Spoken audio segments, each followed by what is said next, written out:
in? Welcome to my Italian home. You come in and we have a very humble bathroom right here. A very, very humble bathroom. You know, giving those like Vogue Secrets type of bathrooms, you know what I mean? I might film one of those. I'm not gonna film one of those. This is a bullshit-free zone. Okay, guys? Bullshit-free zone. I need alcohol. Fun! The dining area, which has a very nice newspaper design. It's really... Oh! I think it was made by... Wow. It is like actually made from like real newspaper. That is so Damn! nice. That is such a nice detail. Look at that. And then, guys, I'm a writer. She actually is, but she's not nurturing that talent enough. Cut the camera. This is the kitchen. This is where, you know what, I would cook in here. We're probably only going to cook like one night, which is kind of sad because it's a very nice kitchen. I'm following. This is so princessy. I wish I would have this kind of bathroom. Like, no, actually, like without that though. Maybe if that's a bit like. What language is that? It's like. It's probably like, what, is this Spanish? We look so dumb. We're European. No. We're European, please. I think it's Portuguese, actually. Leave it down in the comments. Now get out.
I don't just love Italian dishes, but their whole food culture. Slowing down, being present at the table, and chatting with whoever you're eating with, which is just as essential as the parmesan. Donna and I have been friends since we were 2, and it's kinda crazy to think our school lunches turned into dinners in Milan. That being said, sometimes we're still the same girls deep down, making questionable choices like this nice restaurant. Brer is full of great spots though, so if you're looking for good food, come early and get ready to wait in line. Otherwise, you may end up paying 30-something euros for a sad little gnocchi and a glass of very mid wine.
Why am I in Milan? Long story short, on my birthday this year, I bought myself tickets for Dua Lipa's concert, and it's today in Milan. I mean, like, you know, I actually wanted to buy it in Prague, but it was more expensive than it was for Milan.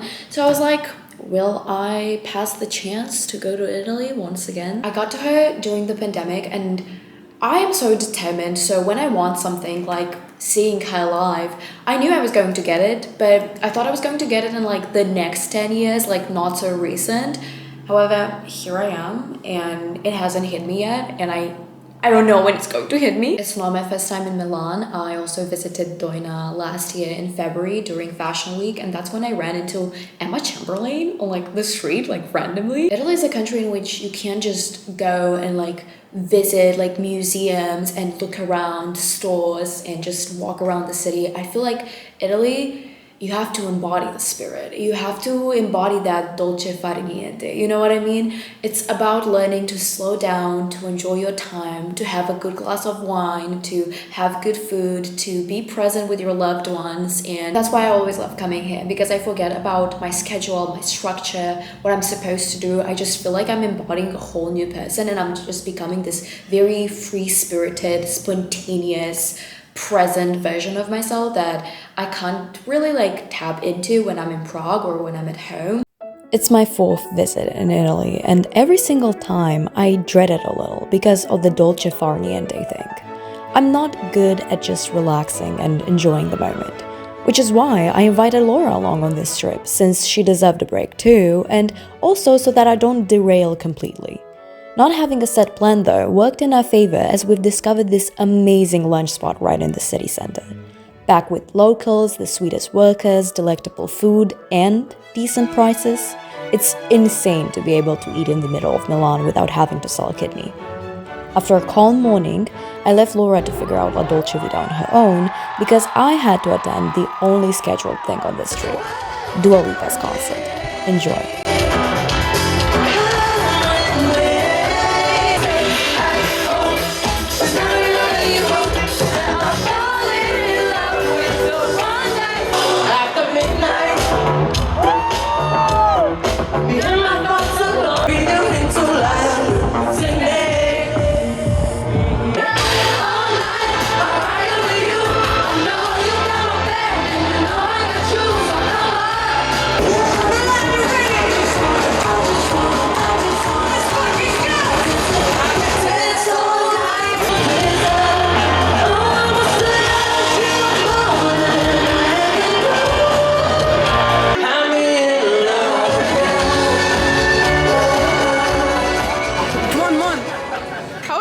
Concert.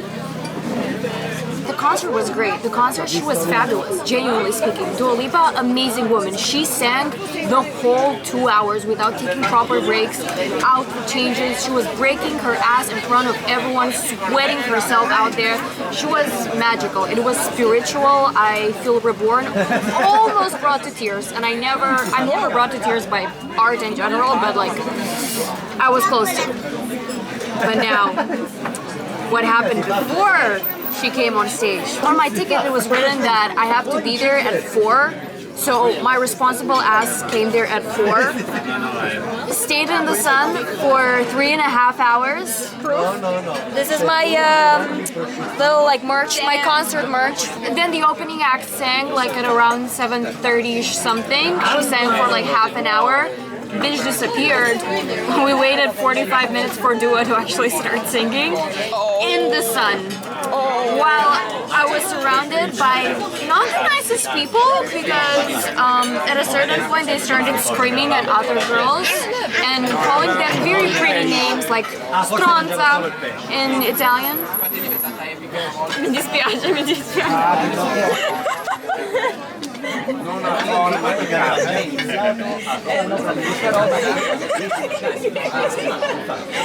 Cut the camera.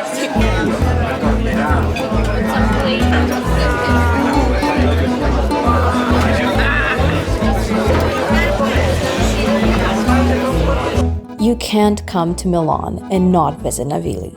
Every corner of this neighborhood can be used as a postcard picture. Good restaurants, bars, and all kinds of fun little stores. Now, because I didn't do any extended planning, I didn't realize Navili's flea market wouldn't be open. But it's okay, guys. I didn't throw myself in the canal, since we've still stumbled upon a few cute stalls with pretty trinkets, and we all did a little damage. That's so pretty.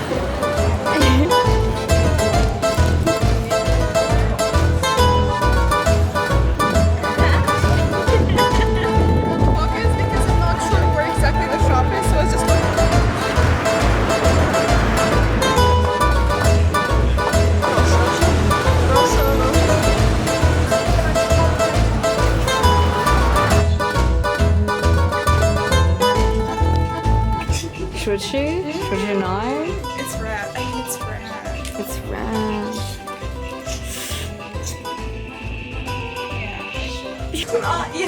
Yes. I like it. Yes. And it's like light. Yes. Alright, yeah, okay.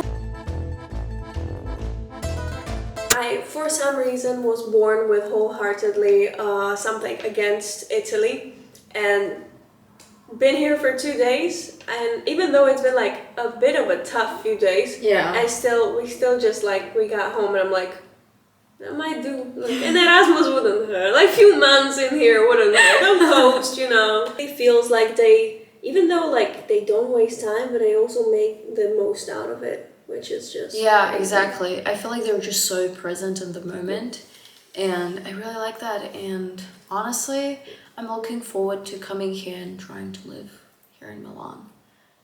It's the most Monica city. Like it's the most like Monica place in general. Like you would see her on the street, you would not think that she's from any other country. To be completely honest, whenever she comes out of flat and she's just, you know, browsing the street, it just feels right. When you look at her, it just feels right. I'm just very happy that you're here. I'm very happy that you take me here. I'm happy that I said yes. Unfortunately, I'm gonna have to get over this somehow. A bar night is essential on every trip, no matter where I go.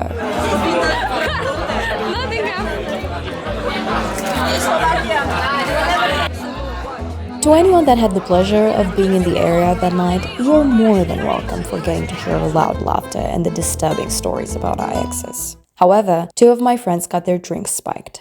And while this can happen anywhere, I think it's important to mention.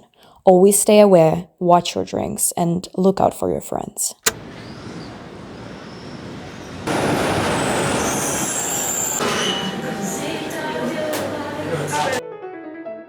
Monday hit hard, not just because it was, well, Monday, but because I was deep in what I call schedule withdrawals.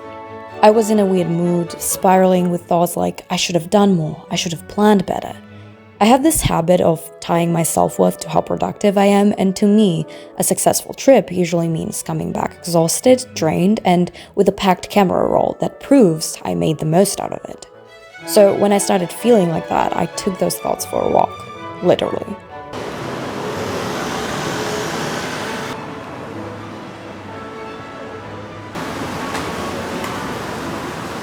I'm feeling good, I fixed my life problems. I took a 60-minute walk to Sephora, and there a woman just saved my life completely and made it like 10,000 times easier, because she told me my color palette, and it was like, oh, guys, you don't get it, like I've been meaning to know that for like years at this point.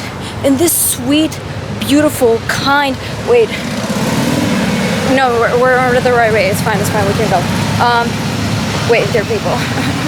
She suggested a new blush shade for me that I would have never tried if it wasn't for her, but it actually fit perfectly. And then she also suggested that I use brown mascara, so that's how I ended up buying new blush and new mascara today, you know, spoiling myself. It's my little gift for ending the semester. So for all the makeup girlies, go to Sephora. The workers there are amazing. They give amazing recommendations, and they're the sweetest people. And honestly, I want this woman at my wedding because she just saved my life.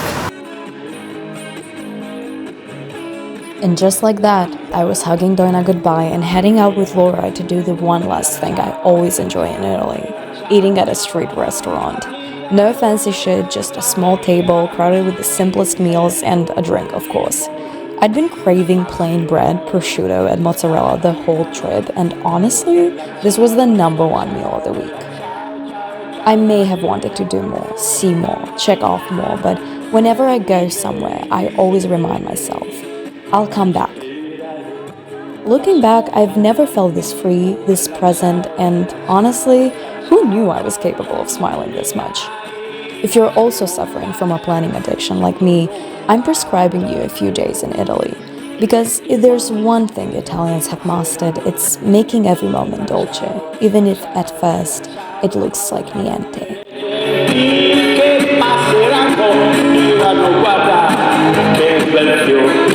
Ma questo fiore del partigiano